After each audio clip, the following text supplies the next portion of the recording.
ये है the haunted podcast, जहाँ हर कहानी में छुपा है एक रहस्य, एक साया और एक डर जो आपकी रूह तक उतर जाएगी। तो अपने अपने हेडफोन्स लगाइए, आंखें बंद कीजिए और खो जाइए उस दुनिया में जहाँ से लौटना किसी के बस की बात नहीं। मैं श्रीदत्त स्वागत करता हूँ आपके अपने चैनल द हॉन्टेड पॉडकास्ट में। तो चलिए बिना देरी किए सुनते हैं आज की डरावनी कहानी। दोस्तों, जिंदगी अचानक से कुछ ऐसे मोड़ पे आकर खड़ी हो जाती है कि पूरी जिंदगी ही बदल जाती है। अखिल की जिंदगी में भी कुछ ऐसी ही घटना घटी कि उसकी पूरी जिंदगी ही बदल गई। तो दोस्तों, अपने अपने हेडफोन्स लगाइए और तैयार हो जाइए कहानी सुनने के लिए। तो चलिए बढ़ते हैं आज की कहानी की ओर। 15 साल यूएस में रहने के बाद आखिरकार मैं अपने घर लौट आया था।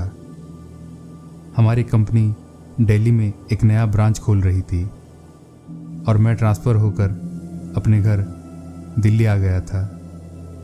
मेरा नाम अखिल है और पेशे से मैं एक सिविल इंजीनियर हूँ। मेरी फैमिली में मैं एक लौता लड़का हूँ। घर वापसी के बाद मम्मी पापा सब बहुत ही खुश थे और मैं भी। इंडिया आने के बाद जॉब के साथ साथ मैं खुद का भी एक बिजनेस खड़ा करना चाहता था। मैं एक स्टोन क्रशर शुरू करना चाहता था, पर मुझे एक अच्छा प्लॉट नहीं मिल रहा था। फिर मैंने अपने बचपन के दोस्त अरुण को एक प्लॉट ढूंढने को कहा। करीब 2 महीने ढूंढने के बाद अरुण को हमीरगढ़ के पास एक अच्छा प्लॉट मिल गया। एक दिन मैं और अरुण उस प्लॉट को देखने गए। प्लॉट ज़बरदस्त था, बिल्कुल वैसा था जैसे मुझे चाहिए था। उस प्लॉट का मालिक हमीरगढ़ का ही रहने वाला था। प्लॉट देखने के बाद मैं और अरुण हम दोनों उस मालिक के घर चले गए डील फाइनल करने। वहाँ से वापस आते वक्त हम दोनों दोबारा प्लॉट पे रुक गए और कुछ इधर उधर की बातें करने लगे। तभी एक अजीब सा बूढ़ा हमारे आगे आकर खड़ा हो गया। तब शायद शाम के 6 बज रहे थे, अंधेरा हो चुका था। मैंने अरुण को उस बूढ़े की ओर इशारा किया। अरुण ने बूढ़े की ओर देखा और कहा, ओ बाबा, क्या हुआ, कुछ चाहिए था क्या? वो बूढ़ा धीरे धीरे हमारे पास आया और मुस्कुराते हुए कहा, मुझे कुछ नहीं चाहिए, पर हाँ, तुम्हें मदद जरूर चाहिए। ये कहकर वो बूढ़ा पता नहीं कहाँ चला गया। हमें लगा शायद वो पागल होगा। फिर हम दोनों घर वापस आ गए। पर उस रात मैंने एक बहुत ही अजीब सपना देखा। सपने में मैंने देखा मैं रात को उसी प्लॉट में खड़ा हूँ और मेरे सामने एक बहुत ही बला की खूबसूरत लड़की खड़ी थी और वो मुझे अपने साथ बुला रही थी। इतना खूबसूरत चेहरा मैंने अपनी पूरी ज़िंदगी में कभी नहीं देखा था। सुबह नींद से जागने के बाद भी मुझे वो चेहरा एकदम से याद था। वो सपने वाली लड़की का चेहरा मेरे दिलो दिमाग में एकदम छप गया था। फिर ज़मीन खरीदने के बाद कुछ ही दिनों में क्रशर का कंस्ट्रक्शन काम उस प्लॉट पर शुरू होने लगा और कुछ ही दिनों में क्रशर स्टार्ट भी हो गया। बिजनेस काफ़ी अच्छा चल रहा था, पर कुछ महीने बाद वहाँ रात को कुछ अजीब घटनाएं घटने लगी। क्रशर में रात को रहने वाले 2 लोग अचानक से कहीं गायब हो गए। पुलिस ने पूरा इलाका छान मारा, पर उन दोनों का कुछ भी अता पता नहीं मिला। कुछ ही दिन बाद एक और मजदूर भी वैसे ही गायब हो गया। फिर से छानबीन हुई, पर इस बार उस तीसरे आदमी की लाश जंगल से बरामद हुई। लाश की हालत ऐसी थी जिसे देखकर अच्छे अच्छों के भी होश उड़ जाएंगे। लाश बिल्कुल कटी फटी हुई थी। उसका सर, हाथ, पैर सब कुछ कटकर अलग पड़े हुए थे। पेट की आंतें भी बाहर बिखरी पड़ी थी। ये सब देखकर हम सबको लगा ये किसी जानलेवा जानवर का ही काम होगा। फिर कई महीनों तक क्रशर को सील कर दिया गया। मेरा काफ़ी नुकसान होने लगा था। इन सब से मैं बिल्कुल तंग आ चुका था। एक दिन शाम को मैं वहीं अपने क्रशर की ओर गया हुआ था। मैं वहाँ बैठकर कुछ सोच ही रहा था कि तभी मुझे पीछे से एक आवाज़ आई। बोला था ना तुम्हें मदद की ज़रूरत पड़ेगी। ये सुनते ही मैं पीछे पलटा तो देखा एक बूढ़ा आदमी खड़ा था। ये वही बूढ़ा था जो प्लॉट खरीदते वक्त मुझे और अरुण को मिला था। मैंने थोड़े चिढ़ते हुए कहा, कौन करेगा मेरी मदद? वो बूढ़ा बोला, तुम्हें ही अपनी मदद खुद करनी पड़ेगी। मैं कुछ कहता उससे पहले ही वो बूढ़ा अचानक से मेरे पास आकर खड़ा हो गया। मैं तो बिल्कुल ही चौंक गया। वो मुझसे पहले करीब 20 मीटर दूर खड़ा था, पर अचानक से मेरे सामने आ गया। तब मुझे पता चला कि ये कोई आम इंसान नहीं है। अब मुझे थोड़ा डर लगने लगा था, पर उसने कहा, मुझसे मत डरो। फिर उसने उन तीनों मजदूरों की गुमशुदगी की कहानी सुनाई। उसने कहा, ये ज़मीन जहाँ तुम अपनी फैक्ट्री चला रहे हो, ये एक शापित ज़मीन है। यहाँ 3 निशाचों का वास है। उन्हीं 3 निशाचों ने ही तुम्हारे मजदूरों का शिकार किया है।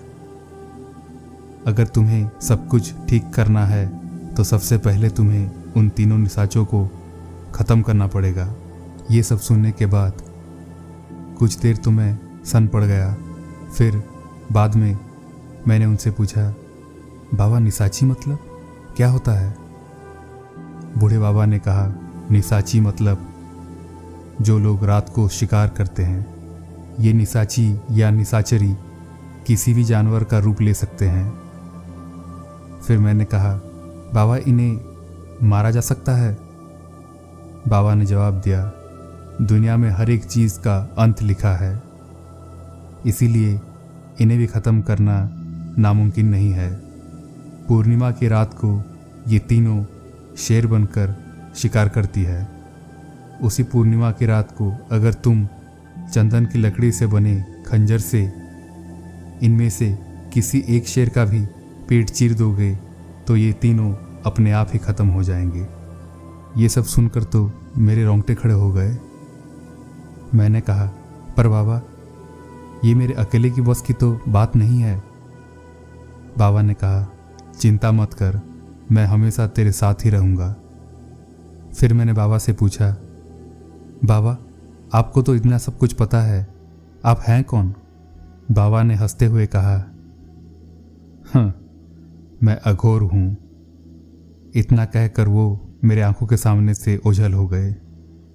ठीक 15 दिन बाद पूर्णिमा की रात आने वाली थी। मैंने चंदन लकड़ी से एक अच्छा खंजर भी बनवा लिया था।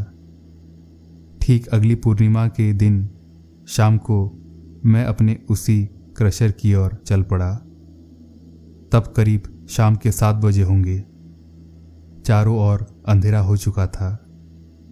वहाँ की खामोशी और सर्द हवाएं एक भयानक डर का माहौल बना रही थी। मैं धीरे धीरे क्रशर को पार करके जंगल की ओर बढ़ने लगा। तभी मुझे पेड़ों के पीछे से पायल की छनकार सुनाई देने लगी। मैंने डरते हुए पूछा, कौन है वहाँ? कौन है? मेरा इतना कहते ही एक खूबसूरत लड़की झाड़ियों से बाहर आई। उसे देखकर मैं दंग रह गया, क्योंकि ये वही लड़की थी जिसे मैंने अपने सपने में देखा था। वो मेरी ओर देखकर मुस्कुरा रही थी और जंगल की ओर आने का इशारा भी कर रही थी।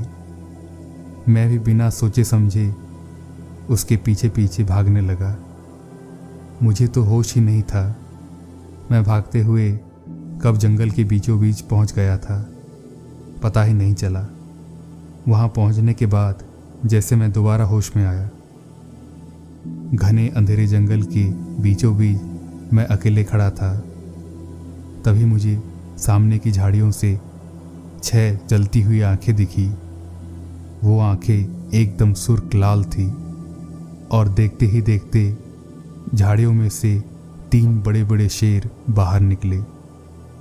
चांद की रोशनी में वो नज़ारा एकदम जानलेवा था। शायद मैं उन तीनों का शिकार बनने जा रहा था। ये कोई आम शेर या शेरनी नहीं लग रहे थे। ये आम शेर या शेरनियों से काफ़ी ज़्यादा बड़े थे। उन्हें देखकर ही मेरी जान सूख गई थी। मैं डर के मारे हिल भी नहीं पा रहा था। तभी वो तीनों शेर मेरी ओर लपके। मैं तो अपनी मौत साफ साफ मेरे सामने देख ही रहा था। तभी अचानक से मेरा हाथ कमर पे बंधे उस खंजर पे गया। खंजर को पकड़ते ही एक अजीब सी ताकत आ गई थी मुझ में। तीनों शेर मेरे ऊपर कूदने ही वाले थे कि तभी मैंने वो खंजर एक शेर की पेट में उतार दिया।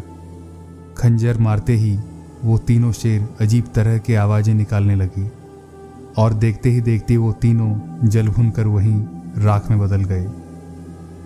तभी उसी खंजर के अंदर से वही बाबा प्रकट हो गए। उन्हें देखते ही मैं उनके पैरों पर गिर पड़ा। तब मुझे पता चला कि वो बाबा एक दिव्य आत्मा थे। फिर बाबा ने मेरे सर पर हाथ रखा और मेरी आंखें बंद हो गई। जब मेरी आंख खुली तो मैं अपने घर में वापस आ गया था। फिर अगले कुछ ही महीनों में सब ठीक हो गया और मेरा क्रशर भी पहले की ही तरह दोबारा चलने लगा। चलिए सुनते हैं आज की दूसरी कहानी। वो मेरा कॉलेज में पहला दिन था। कॉलेज ख़त्म होने के बाद मैं अपने हॉस्टल में आ गया और सीधे बेड पे लेट गया। उस दिन मैं काफ़ी थक गया था। फिर कुछ देर बाद मैं उठकर बाथरूम में गया। पूरा गंदा होकर पड़ा था बाथरूम। शायद कई दिनों से वो साफ नहीं किया गया था। मुझे वो हॉस्टल बिल्कुल भी पसंद नहीं था। कुछ 1-2 महीने रहने के बाद मैं तो बिल्कुल ऊब चुका था उस हॉस्टल से। फिर मैं और मेरा दोस्त मानव, हम दोनों शहर में घर ढूंढने लगे, पर बैचलर लड़कों को कोई भी घर नहीं देना चाहता था। मैं तो बिल्कुल परेशान हो चुका था। 1 महीने तक घर ढूंढने पर हमें कोई अच्छा घर नहीं मिला।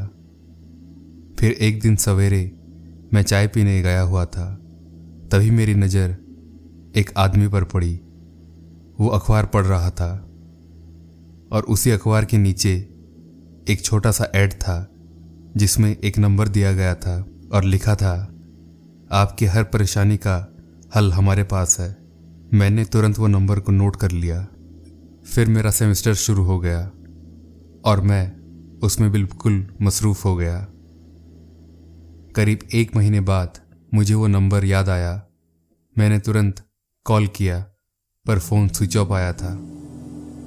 फिर उसी दिन रात को खाना खाने के बाद मैंने दोबारा कॉल ट्राई किया तो इस बार कॉल लग गया।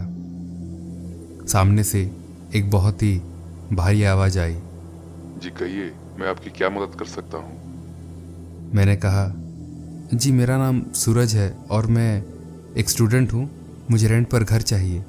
फिर उस आदमी ने कहा, क्या बजट है आपकी? 5 से 7 हज़ार पर मंथ, मैंने जवाब दिया। फिर उस आदमी ने कहा, कल हमारा एजेंट आपको लेने आ जाएगा घर दिखाने के लिए। कृपया अपना एड्रेस इस नंबर पे भेज दीजिए। इतना कहते ही उसने कॉल डिस्कनेक्ट कर दिया। अगले दिन ठीक सुबह के 11 बजे एक अननोन नंबर से कॉल आया। ये वही एजेंट था। फिर मैं और मानव उस एजेंट के साथ घर देखने चले गए। 2-3 घर देखने के बाद आखिरकार एक अच्छा घर हमें दिख ही गया। वो घर शहर से बाहर एक बहुत ही शांत माहौल में था। वो 2 मंजिला घर था। वैसे तो वो घर खाली था, पर हम ऊपर वाले माले में रहने के लिए तैयार हो गए क्योंकि वहाँ 2 बढ़िया बालकनी थी। फिर अगले कुछ ही दिनों में हम दोनों उस घर में शिफ्ट हो गए। उस नए घर में काफ़ी सुकून था। वहाँ पढ़ाई भी काफ़ी अच्छी तरह से हो रही थी क्योंकि इतने बड़े घर में सिर्फ हम 2 लोग ही रहते थे। नीचे वाला माला भी अभी तक खाली ही था। एक दिन मानव ने कहा, क्यों हम हमारे दोस्तों को भी यहाँ बुला लाएं, पर मैंने साफ इनकार कर दिया। क्योंकि मुझे वहाँ अकेले रहने की आदत हो चुकी थी। कुछ 1 महीना हमने काफ़ी आराम से उस घर में गुजार दिए। फिर एक दिन मानव को अपने घर जाना पड़ा। मैं उस घर में बिल्कुल अकेला पड़ गया। मैं भी अपने घर जा सकता था, पर कुछ ही दिनों में हमारा इंटरनल एग्ज़ाम शुरू होने वाला था। एक रात मैं पढ़ाई कर रहा था, तभी शायद रात के 12:30 बजे होंगे। मुझे लगा बाजू वाले बालकनी में कोई खड़ा है। मैं उठकर जाके देखा तो वहाँ कोई नहीं था। मुझे थोड़ा अजीब लगा, क्योंकि इतने बड़े घर में मैं अकेला था। मैं दोबारा अपने कमरे में आ गया।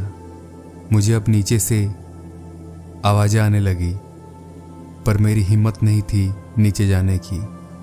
मैं चुपचाप उठा और मेरे कमरे के दरवाजे को लॉक कर दिया और आकर बिस्तर पर लेट गया। तभी जोर जोर से कमरे का दरवाज़ा बजने लगा। दरवाजे की आवाज़ सुनते ही मानो मेरी जान तो आज आकर हलक पर अटक गई। 10 मिनट तक दरवाज़ा बजते रहा और फिर बंद हो गया। मैं बिस्तर से उठा और देखने गया तो फिर से डर के मारे मेरी सांस अटक गई। मैंने देखा दरवाजे के नीचे एकदम ताज़ा खून गिरा हुआ था। ये देखते ही मैं बेहोश हो गया। सुबह 9 बजे मेरी आंख खुली तो मैंने देखा सब कुछ सामान्य था। दरवाजे के नीचे खून भी नहीं था। मैं तो बिल्कुल चौंक ही गया। मुझे लगा मुझे शायद रात को भ्रम हो गया है। पर उस दिन सुबह भी बड़ा ही अजीब लग रहा था। उस घर में एक बेचैनी सी लग रही थी मुझे। मैंने मानव को बुलाने का सोचा, पर यह सब सुनकर वो मेरा मजाक उड़ाता। रोज रात को ये सिलसिला अब चलने लगा था। कोई दरवाज़ा जोर जोर से पीटता और कुछ देर बाद दरवाजे के नीचे ताज़ा खून आ जाता। कुछ दिन बाद मानव भी अपने घर से वापस आ गया। उसके आते ही मैंने उसे पूरा वाकया सुनाया तो मैंने जैसा सोचा था वो मजाक उड़ाने लगा। पर उसी दिन रात को कुछ बहुत ही भयानक हुआ। ठीक रात 12:30 बजे मैं और मानव पढ़ाई कर रहे थे। तभी हमारे कमरे का दरवाज़ा वैसे ही बजने लगा। ये सुनते ही मानव भी एकदम से चौंक गया। मानव चुपके से दरवाजे के पास गया और दरवाजे और फर्श के बीच जो गैप था उससे वो बाहर झांकने लगा। बाहर झांकते ही उसकी चीख निकल गई। मैंने पूछा तो उसने बताया कि दरवाजे के बाहर किसी औरत के 2 काले पैर दिख रहे हैं। ये सुनकर तो मेरे भी पसीने छूट गए। फिर बाकी दिनों की तरह कुछ देर बाद दरवाज़ा बजना बंद हो गया और उसके नीचे से ताज़ा खून आ गया। मानव भी ये सब कुछ देखकर एकदम से सन पड़ गया था। पर एक बात ये थी कि वो जो कुछ भी था वो हमें कोई नुकसान नहीं पहुंचा रहा था। फिर अगले दिन रात को हम दोनों पढ़ाई कर रहे थे। तब करीब रात के 1 बजे थे। मानव ने कहा, यार मैं थोड़ा सिगरेट मार के आता हूँ। फिर वो बालकनी में सिगरेट पीने चला गया। जब कई देर तक वो अंदर नहीं आया तो मैं भी उसे बुलाने बाहर बालकनी में चला गया। तो मैंने देखा हमारे कमरे के पास वाले बालकनी में मानव बेहोश पड़ा हुआ था और उसके ठीक पास एक भयानक औरत बैठी हुई थी। वो औरत मानव के बाल को सहला रही थी। वो कोई आम औरत नहीं थी। वो काफ़ी लंबी थी और उसका पूरा बदन एकदम काला था। उसके बाल तो बालकनी से नीचे जा रहे थे। ये नज़ारा देखकर तो मैं वहीं जम गया। फिर उस औरत ने धीरे धीरे अपना चेहरा ऊपर किया और मेरी ओर देखा। इतना भयानक चेहरा मैंने अपने पूरी जिंदगी में कभी नहीं देखा था। उसका चेहरा देखते ही वही मेरा पेशाब निकल गया। उसका चेहरा रात के जैसे काला था और आंखें एकदम सफ़ेद जैसे पूर्णिमा की चांदनी हो और 2 बड़े बड़े दांत बाहर भी थे। ये बिल्कुल वैसा ही था जैसे मैं बचपन में चुड़ैल वाली कहानियों में सुनता था। फिर वो औरत धीरे धीरे खड़ी हुई तो मैंने देखा वो करीब 10 फीट लंबी होगी और मेरे देखते ही देखते वो धुआं बनकर हवा में गायब हो गई। कुछ देर बाद मानव भी होश में आया और वो बच्चों की तरह रोने लगा। उसने बताया जब वो बालकनी में आया सिगरेट पीने तो उसे बाजू वाले बालकनी में कुछ काला धुआं दिखाई देने लगा और देखते ही देखते वो धुआं एक चुड़ैल में तब्दील हो गई। अगली सुबह हम दोनों तुरंत पास वाले एक शिवजी के मंदिर में चले गए। वहाँ हमें एक बाबा को सारा किस्सा बताया। उन्होंने कहा वो कोई चुड़ैल नहीं है, वो एक डाकनी है और उसकी नज़र तुम दोनों पर है। मतलब तुम कहीं भाग नहीं सकते, ना ही तुम भाग पाओगे उससे। तुम जहाँ भी जाओगे वो तुम्हें ढूंढ लेगी और मौका देखते ही वो तुम दोनों को मारकर अपने साथ ले जाएगी। ये सुनते ही मेरा तो सर चकरा गया। हम दोनों रोते हुए उन्हीं बाबा से पूछा, आप ही कुछ बताइए बाबा जी, हमें बचाइए इस डाकिनी से। फिर अगले दिन बाबा जी हमारे घर आए। घर आते ही वो चारों ओर देखने लगे। फिर वो दीवारों को छूते हुए पूरे घर के अंदर घूमने लगे। कुछ देर बाद वो घर से बाहर आ गए और हम दोनों को बाहर बुलाया और चिल्लाते हुए कहा, मैं इस डाकनी को नहीं हरा सकता, मुझे माफ कर दो बच्चों। ये कहकर उन्होंने चुपके से मुझे एक चिट्ठी पकड़ाई और वहाँ से वापस चले गए। मैंने चिट्ठी को मानव को नहीं दिखाया।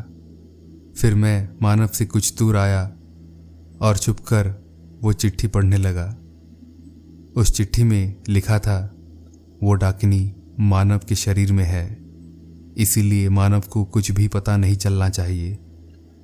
और भी लिखा था, हमारे घर के पश्चिम दिशा में कहीं पर उस डाकिनी यंत्र छुपा हुआ है, उसे चुपके से निकाल कर तुम्हें मेरे पास लाना होगा।